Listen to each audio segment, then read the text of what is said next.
We just finished shooting with the 33-1.4 as well as the 35-1.4 and the 18-1.4. So it's been a 1.4 type. And Chris, what are you shooting with?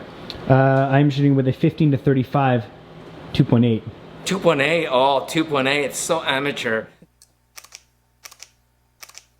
Hello everyone and welcome to BHD Studios. Today we'll be looking at the original, the XF35mm f1.4R, one of the first three lenses that Fujifilm came out with, and trying this on the street and comparing it against the brand new XF33mm f1.4R LMWR, a much more complex and longer name for a much more complex design and heavier lens. This lens here is 8 elements and this lens here is 15 elements, so almost twice the amount of glass, and it's reflected in the weight, 360 grams versus 187 grams. And so this lens here is a heavyweight, but a lot of you guys are wondering, for $200 more, are you getting a $200 more optically better lens? And to start off, these are both optically awesome, but which one is better for street photography? I asked my videographer Chris Meets Chris to come out and join me and video record me as I run around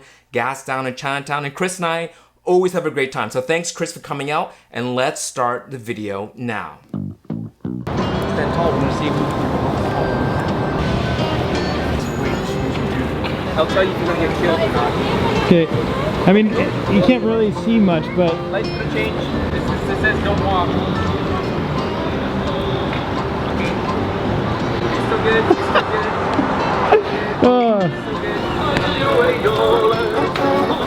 I guess right now would be a good time to formally reintroduce myself to you guys on Take's channel. I'm Chris. I shoot some videos with Take every once in a while. I have my own YouTube channel called Chris Meets Chris as well, if you want to check that out. That right there was a classic example of a failed shot that Take and I didn't organize enough at first. And so yeah, he's over there, I'm right here. Enjoy the video. Click, click, click. Hello everyone and welcome to Gastown. We're just across the street from Revolver Coffee. We have Chris Meets Chris, who is doing all the video work for me, so thank you, Chris. I have the brand new Fujifilm XF33mm f1.4 LMWR, and if all that sounds familiar, it's because it is the sort of the similar kind of spec and build and family as the 18mm f1.4 LMWR. But with this lens here, it's not a competition to the 18. It really is an option to the infamous, the famous, the OG 35mm f1.4. Even people who kind of moved on to Fuji and gone on to Canon or some other brand, Sony or whatever, I haven't heard anything bad about the 35-1.4 optically, and so I think a lot of people who have the 35-1.4 are going to wonder, should I get the 33 for the faster, quieter, more accurate autofocus, or should I stick with this lens here, the 35-1.4, with a little bit more character? And that's something I've really noticed, that these lenses do look the same. I've shot with both of these with the same setup and they definitely look different, and they both kind of have strengths and weaknesses. So let's walk around Gastown. I've taken other shots at night and at other times of the day, but I'll give you kind of my pixel peep overall look when I get to my studio. But for now, let's just walk around and have fun. Bada bing, let's do it. The first test that Chris and I did was sort of a waist up portrait, and I used Chris as my model, and we just found a graffiti wall just right across from Revolver Coffee R, and had the 35 and the 33 with me, and I had two X-T4s with exact same settings, although the lighting does change a little bit, so you'll see a little bit of difference in the exposure, but I had a good chance to sort of punch in at 100, 200% and look at the sharpness between the two lenses. And before I tell you what I noticed, just in the field as I took the photos and I showed Chris right away and looked at the pictures, Chris picked out the 35-1.4 immediately and just said, there's just something about this lens, man. And I don't know if at this point it's because we're so used to it.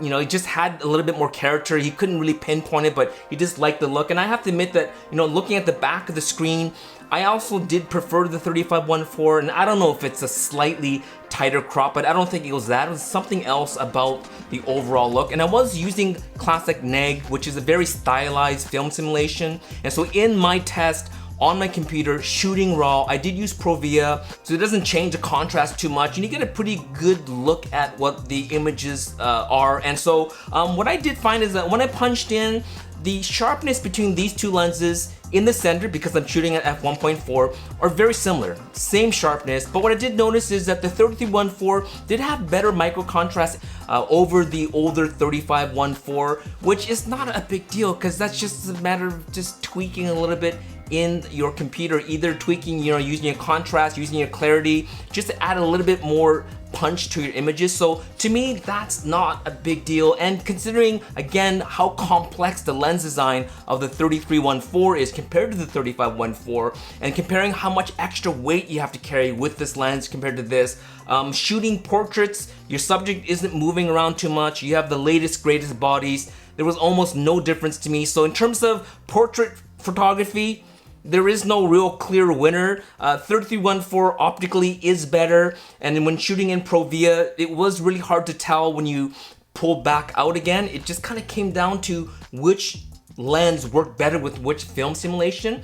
I think that the 35-1.4 looks fantastic with the classic neg or the classic chrome, but if you want a technically better image with better micro contrast and better kind of overall optics, then you go with the brand new 33mm f1.4 RLMWR.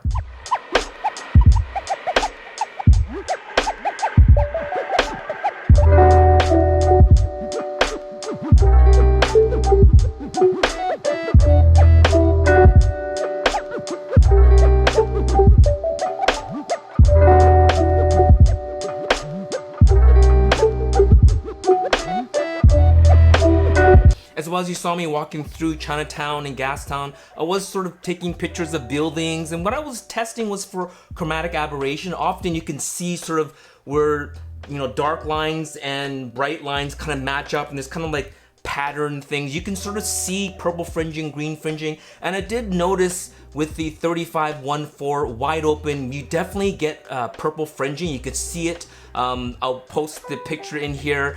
Punched in at f1.4, you can clearly see the purple fringing. The 33-1.4, it's very slight. You can sort of see it, but it's not that evident. And by the time you actually stop down to f2, it's almost completely gone. Where with the 35-1.4, I had to stop down to about f4 to completely remove the purple fringing. So in terms of, again, you were talking about an 8-element design versus the 15-element design. Twice the elements in this sucker.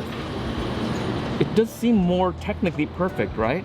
This has 3 ED glass, 2 aspherical. This has a single aspherical lens element, and so you can't expect this older lens to compete when it comes down to that kind of a technical level. Another fun thing that I did was, since I already had the 18mm f1.4 RLMWR with the 33mm f1.4 RLMWR. So optically, Fujifilm said that this lens, the new 23, which it's on its way, it's been delayed, and I wish I had all 3 with me, but I had these 2. But I thought these 2 would be a great sort of A-being in terms of, as a street photographer, a lot of you guys know I prefer the 18mm for street photography. I like kind of coming up close to my subjects and shooting, but there are inherent weaknesses and strengths with shooting with a wide angle lens for street photography. Now with the 33mm and the 35mm, it's a great across the street lens for a city like Vancouver. In Chinatown, as I sort of stand either on the curb or kind of get off the curb a little bit. So we're about 15 feet from the curb, and it frames up here. I'll show you, Chris.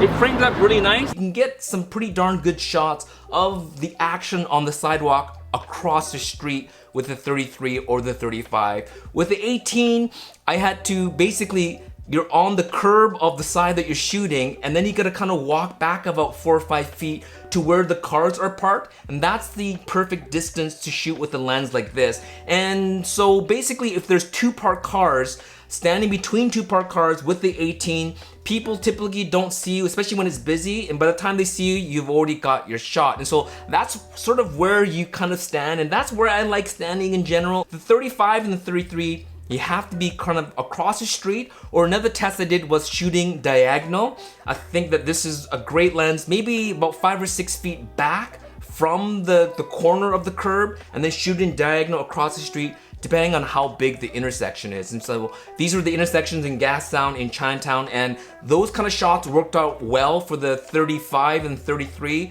With the 18, it was a little dangerous. I had to kind of run out into the middle of the street. I hope my wife doesn't watch this, or my mom, or my grandmama.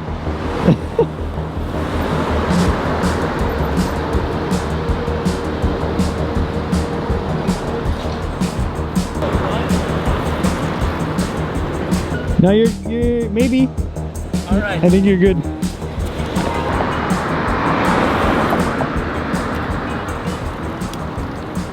So I had to kind of keep an eye out on the traffic, have Chris kind of keep eye on the traffic, and kind of run in, and you can sort of see where I'm standing. But as well, you get perspective distortion with an 18mm, right? When you come right up to a corner of an intersection, and if there's no people and your focus isn't the people but the architecture, you can sort of see that barrel distortion that you get with an 18, where 35 is pretty linear. It's a nice sort of squared up, and you are safely across the street. One problem with the 33 or the 35 is that there's more space between you and your subject, which means cars and pedestrians tend to cross your path.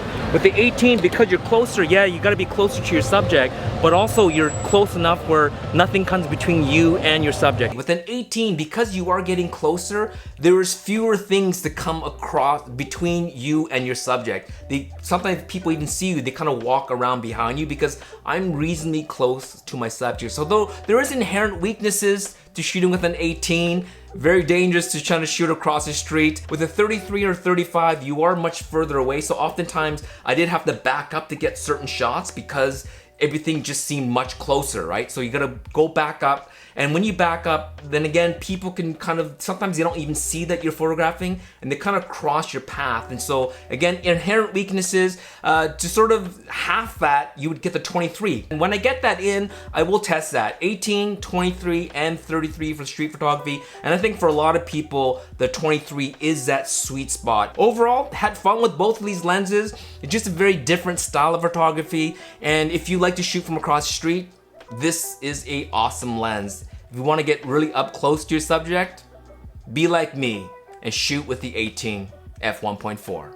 So there you go, the original XF35mm f1.4R and the 33mm f1.4R LMWR. It's a much heavier, bigger lens, but optically it is superior. But for a lot of street photographers, I think they're gonna probably stick with the OG lens here. When you have the newer bodies, I remember when I had the X Pro 1 and the XT1 and those sort of older bodies, older firmware, older processor, the focus on this was pretty irritating and you would miss some shots. But when you have the newer bodies, this lens for stills is pretty darn good. I never felt like I didn't get the shot because the lens couldn't focus fast enough. And so for street photographers, I think that this 35-1.4 is still a great lens, and I'm glad that Fujifilm didn't make this a Mark II, but they decided to keep the 35-1.4 and make a slightly different focal length, which the 33, for those of you who are wondering what's up with the 33, it is closer to a 50mm equivalent versus this 35, which is actually more like a 53. And so I'm glad that both these lenses exist for street photographers. I think to save $200 as well as saving on weight,